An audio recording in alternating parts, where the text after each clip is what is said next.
जी की सरकार के साथ है। हम अभी सरकार से डिमांड कर रहे हैं आप पुरानी पेंशन बहाल कीजिए, हम आपके साथ खड़े होने के लिए तैयार हैं, नरेंद्र मोदी जिंदाबाद करने के लिए तैयार हैं। लेकिन 18 साल चूंकि बीत चुके हैं, बात है कि हम लोग सरकारी कर्मचारी हैं, सरकार का एक हिस्सा है बेसिकली। पार्टी कौन सी सरकार में आती है वो एक अलग मैटर है। जो भी पार्टी आती है हम उसके साथ काम करते हैं और अपने हक के लिए, देश के लिए अगर ज़रूरत पड़ती तो उसी पार्टी से लड़ते भी हैं।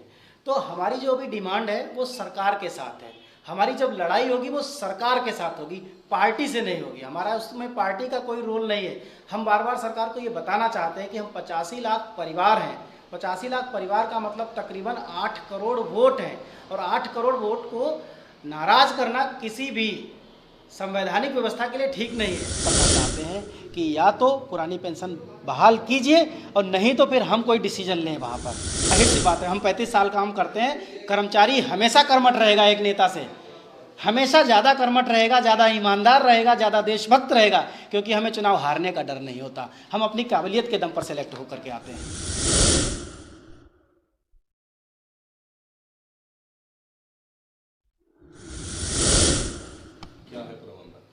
देखिए, बड़ी सीधी सी बात है, वहाँ हम सरकार को ये दिखाना चाहते हैं कि दिसंबर 2023 का ही आखिरी साल नहीं है, बल्कि वर्तमान सरकार का भी अंतिम साल है। 2024 के शुरुआत में ही चुनाव होने हैं। हम सरकार से ये कहना चाहते हैं कि देखो, सरकारी कर्मचारी बार बार केवल एक ही मुद्दे पर पुरानी पेंशन बहाली की आपसे डिमांड कर रहे हैं और चुनावी वर्ष है आगे, तुरंत उसके बाद चुनावी वर्ष शुरू होने वाला है। हम वहाँ पर यह ऐलान करना चाहते हैं कि या तो पुरानी पेंशन बहाल कीजिए और नहीं तो फिर हम कोई डिसीजन लें वहाँ पर। हमें अभी भी उम्मीद है कि यही सरकार पुरानी पेंशन बहाल करेगी और उसी लाल किले के चाहे प्राचीर से घोषणा हो और चाहे संसद भवन से मोदी जी की घोषणा हो, हमें पूरा विश्वास है कि मोदी जी ही पुरानी पेंशन बहाल करेंगे। नहीं करेंगे तो हमें निश्चित रूप से कोई ना कोई फैसला उनके खिलाफ लेना पड़ेगा। आप निष्पक्ष अपने आप ही चुनाव कर रहे हैं, किसी पार्टी का संरक्षण है? नहीं, पार्टी का देखिए, हम लोग सरकारी कर्मचारी हैं, तो पहली बात तो हम लोग किसी पार्टी के ना तो फेवर में बोल रहे हैं, ना ही किसी पार्टी के अगेंस्ट में बोल रहे हैं। हम जो भी बात कर रहे हैं या तो सरकार के फेवर में बोल रहे हैं या तो सरकार के अगेंस्ट में बोल रहे हैं। यहाँ पार्टी का कोई मसला नहीं है। कर्मचारी की सीधी एक राजनीति है, अपने मुद्दे की राजनीति। वो अपने मुद्दे पर बात करता है और जो दूसरे मुद्दे हैं, जो पॉलिटिकल मुद्दे हैं, हम उन पर चर्चा ही नहीं करते हैं। हमारा तो सिंगल एजेंडा है, पुरानी पेंशन आप बहाल कीजिए और पूरे देश के 85 लाख कर्मचारी परिवारों का साथ लीजिए। क्या कारण मानते हैं कि सरकारी कर्मचारी की पेंशन को कैंसिल करते हुए, क्योंकि जितने विधायक या कैबिनेट मंत्री बनते हैं तो सांसद बनते हैं, उनकी चाहे वो रिटायर हो जाए, 60 साल से ऊपर चले जाए, उनकी पेंशन बन जाती है, सरकारी कर्मचारी की नहीं बनती। क्या यही तो देश का रोना है कि पहले ये जब इस पॉलिसी को बनाने से पहले एक कमेटी बनाई गई होगी, उन्हें ये हो सकता है उस समय लगा हो कि पुरानी पेंशन देने से आने वाले समय में कर्मचारियों की संख्या बढ़ती जाएगी और उस समय हो सकता है कि पेंशन देना एक बड़ा मतलब जो है बहुत चैलेंज हो।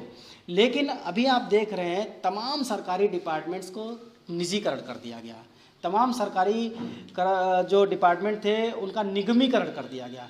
आज की डेट में 140 करोड़ की आबादी वाले भारत को कम से कम 5 करोड़ सरकारी कर्मचारी चाहिए, लेकिन भारत में 1 करोड़ से भी कम का सरकारी कर्मचारी है। बजाय बढ़ने के कर्मचारियों की संख्या, सरकारी नौकरियों की संख्या लगातार घटती जा रही है। ऐसे में पेंशन देना बहुत आसान है, लोगों की अच्छी सैलरी देना बहुत आसान है, लेकिन अभी रोना पुराना ही रोया जा रहा है कि इनको पेंशन देना, इनको सैलरी देना सरकार के ऊपर बहुत बड़ा बर्डन है।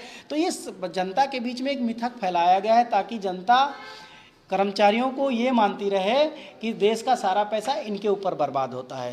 कर्मचारी नज़र रखते हैं कौन सी पॉलिसी बनी है, कैसी बनी है, धरातल पर काम कर रही है कि नहीं कर रही है। कर्मचारियों की सबसे ज़्यादा नज़र उस पर रहती है।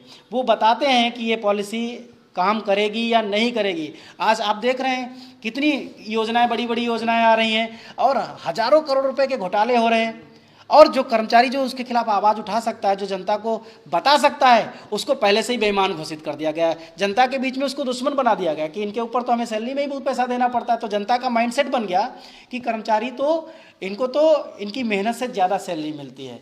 तो ये इस तरीके का एक स्कैम कहूँगा, एक षड्यंत्र कहूँगा, जो पिछली सरकारों द्वारा चलाया गया, जो आज की सरकारों द्वारा उसको ढोया जा रहा है। सरकारी कर्मचारी को दखला करते हुए सिर्फ जो नेता है उनको पेंशन दी जाती ये तो है, आप सोचिए, सरकारी कर्मचारी को दखला आप सोचिए, आप सेवा करते हैं, आप तो केवल 5 साल के लिए आते हैं, फिर आप एक बार विधायक बनेंगे उसकी पेंशन लेंगे, फिर सांसद बन जाएंगे उसकी पेंशन लेंगे, फिर कहीं एमएलसी बन जाएंगे उसकी पेंशन लेंगे, फिर कभी किसी आयोग के चेयरमैन बन जाएंगे आप उसकी भी पेंशन लेंगे। आप 3-3, 4-4, 5-5 लाख रुपए पेंशन लेते हो, करोड़ों रुपए खर्च करके आप चुनाव लड़ते हो। हम केवल एक पेंशन मांगते हैं और वो भी ये कहते हैं कि हमें old age social income security की गारंटी दे दीजिए। आप इतना भी नहीं देना चाहते। जिस देश की तरक्की में सबसे बड़ा योगदान वहाँ के कर्मचारी होते हैं, उनको बुढ़ापे में इस तरह से सड़क पर ला करके छोड़ देना, बताइए। ये लोग जो छोटी छोटी नौकरी में कौन से लोग हैं? ये उन्हीं किसानों के बच्चे हैं, ये उन्हीं गरीबों के बच्चे हैं जिन्होंने अपना पेट काट काट करके अपने बच्चों को पढ़ाया लिखाया है कि छोटी मोटी नौकरी करके उनका जीवन यापन हो जाए, उनके परिवार ठीक एक दिशा में आ जाएं। लेकिन सरकार चाहती है कि गरीबी बनी रहे। शायद कर्मचारी अनपढ़ या नेता अनपढ़, जाहिर सी बात है, हम 35 साल काम करते हैं, कर्मचारी हमेशा कर्मठ रहेगा एक नेता से, हमेशा ज़्यादा कर्मठ रहेगा, ज़्यादा ईमानदार रहेगा, ज़्यादा देशभक्त रहेगा, क्योंकि हमें चुनाव हारने का डर नहीं होता। हम अपनी काबिलियत के दम पर सेलेक्ट होकर के आते हैं।